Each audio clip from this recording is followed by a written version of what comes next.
Hey guys, it's me, Tokyo Dreamer. I'm gonna be reacting to the most horrific Halloween deaths ever. Let's go. Incident.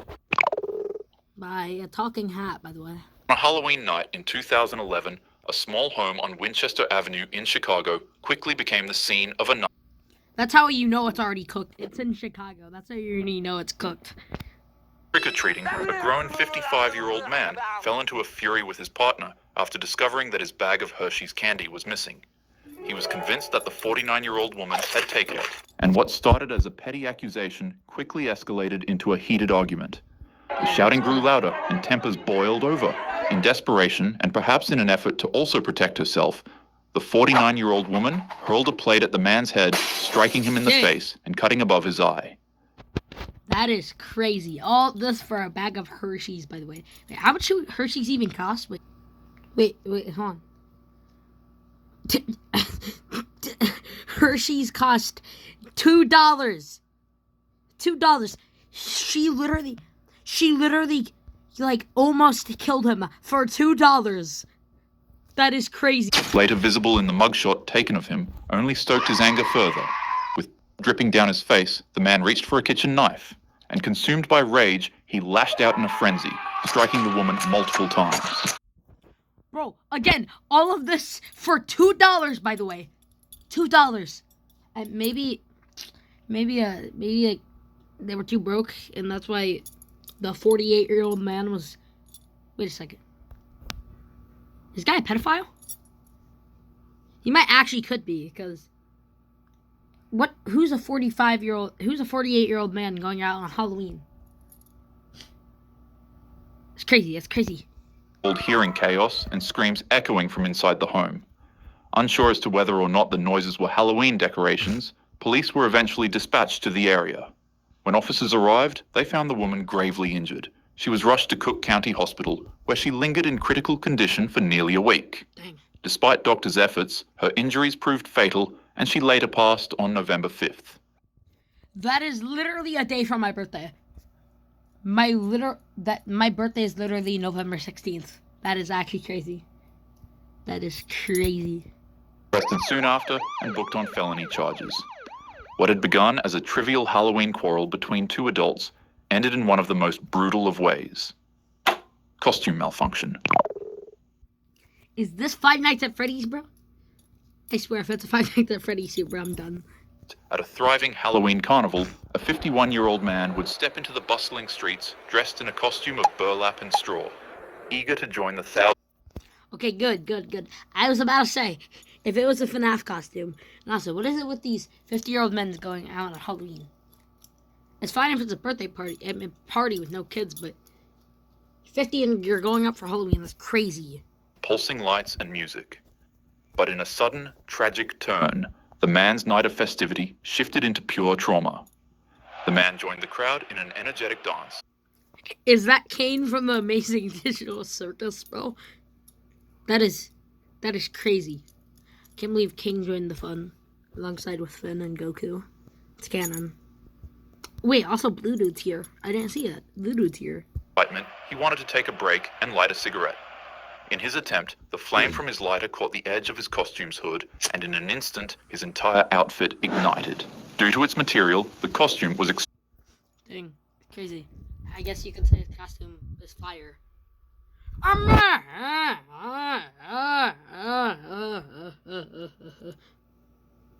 so funny, right, guys? Don't look at me like I'm a cornball, okay, little bro? but difficult to put out and take off. The man would try ripping the costume off of his body, but its contents had already begun melting into his skin. As for the crowd around him, they at first thought it was a prank or some sort of fire stunt woven into the Halloween event. It should be noted that most of them were heavily intoxicated, so their rationality and judgment skills were extremely impaired at the time.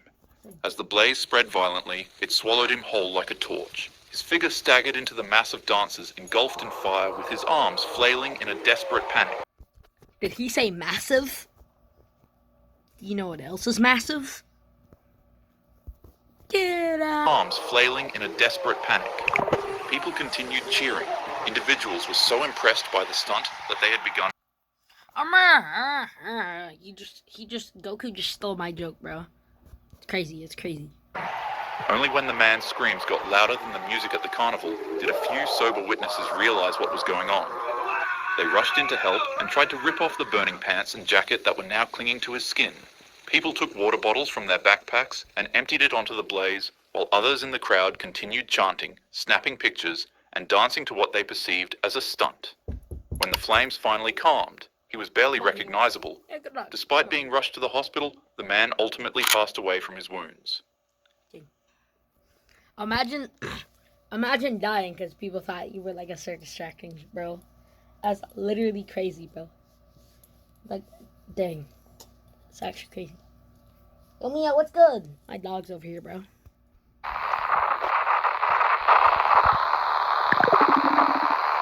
A 23-year-old mother in Hong Kong would continue navigating her life in an environment tainted by hardship.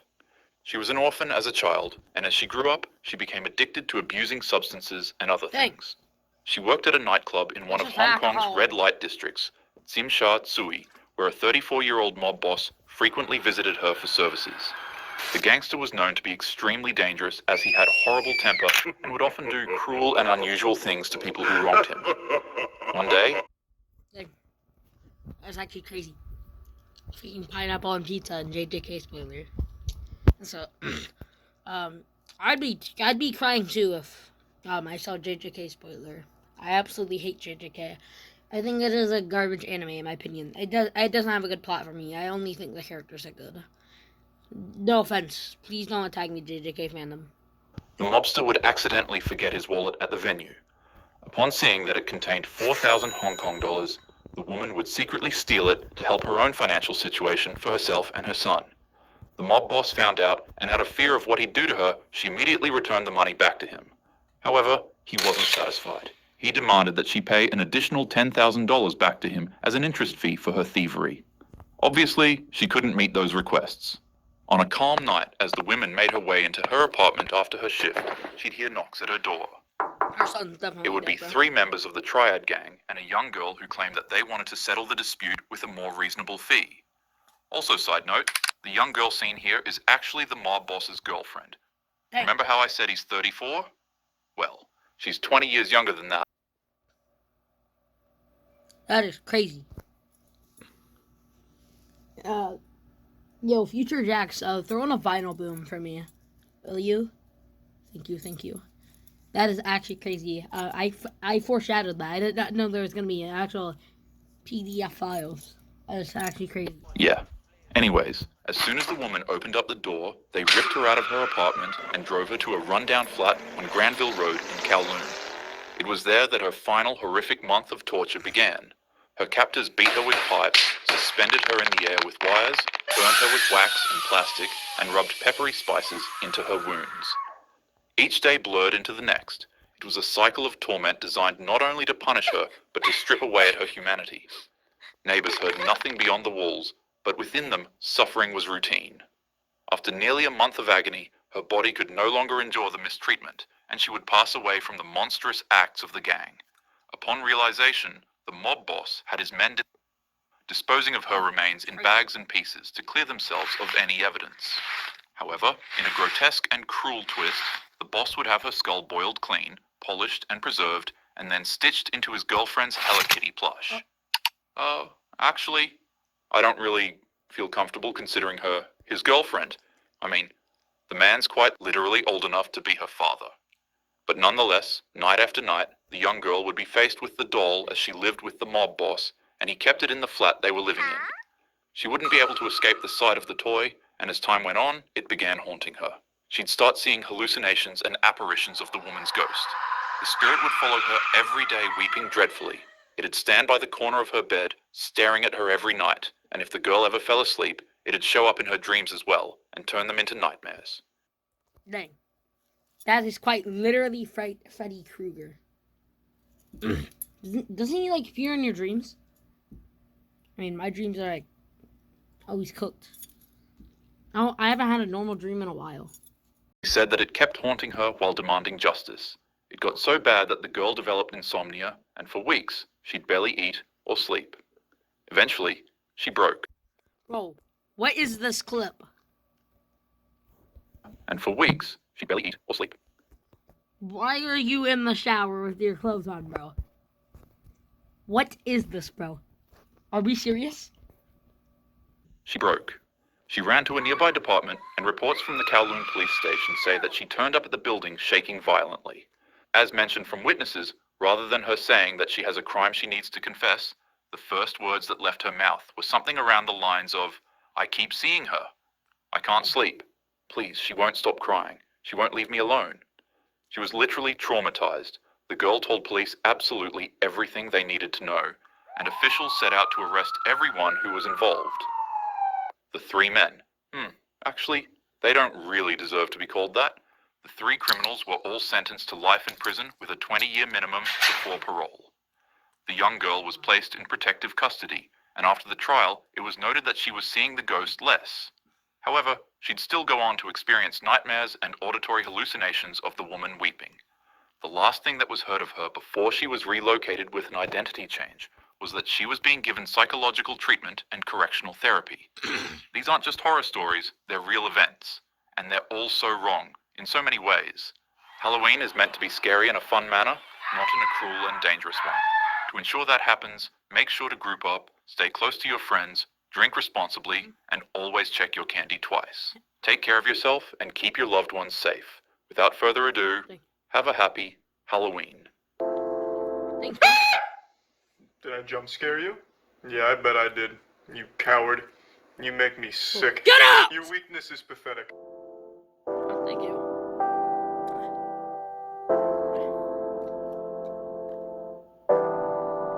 Speaking of dog, you guys want to see my dog?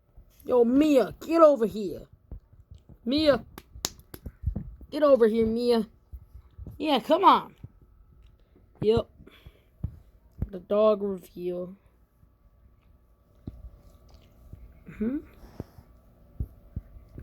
Glad you guys liked watching this video. Please subscribe. Try to get the milestone of 350 subscribers. And, yeah. Happy Halloween. See you guys next time.